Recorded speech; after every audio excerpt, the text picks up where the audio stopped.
Welcome to AV Insights and Advice. My name is Gary Lagosty, and today we're talking about hybrid events and the associated cost. So good to be back on AV Insights Advice. I'm Brian Lagosty, and so excited to dig right in to the hybrid events and how much they cost relative to what your budget would have been in the past.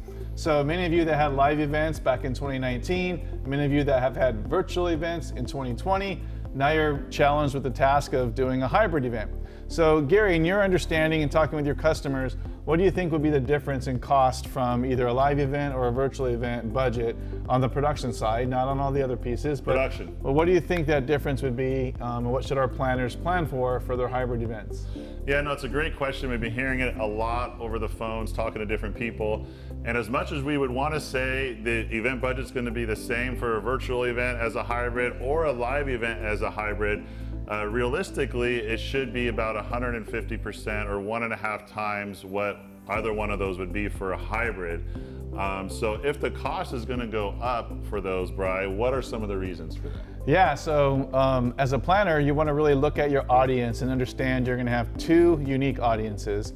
So you need to have your production on site. That's going to be your screens, your projectors, all the different elements of your production in that environment. You may have fewer people, but they may need to be spaced out more. So you're still going to end up with your large format screens, your good audio system, and all the different elements that you would have on site.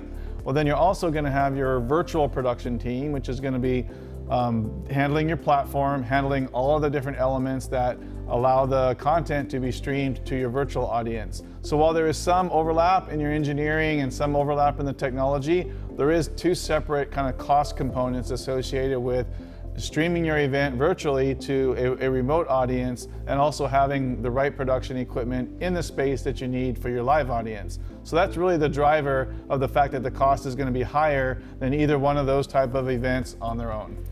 Yeah, so there's some technology involved in that, and there's some labor resources that have to be allocated to the two different types of events that are now coming together.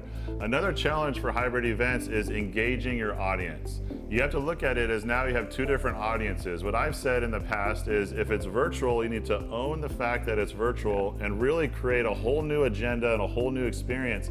A lot of people tried to copy their live event agenda into the virtual space, and in some cases that may work, but in a lot of cases it was better to kind of rethink that agenda.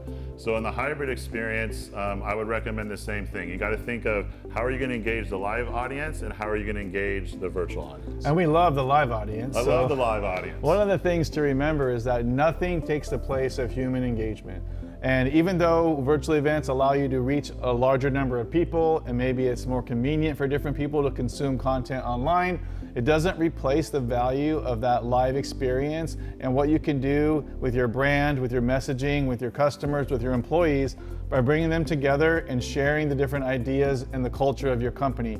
So live events are really critical to the success and growth of any business, and the virtual component just allows you to accommodate some of those who may or may not be able to be there, and it's really something that's meant to be an enhancement to your event, not a replacement to your event. Yeah, absolutely. And I think there's some areas of events that really need to be live, and hopefully we're going to move there, and some virtual attendees and parts of those events will be around for a little while. And we really do see that going into the next several months, hybrid is going to be the ticket. A lot of discussions are happening around this.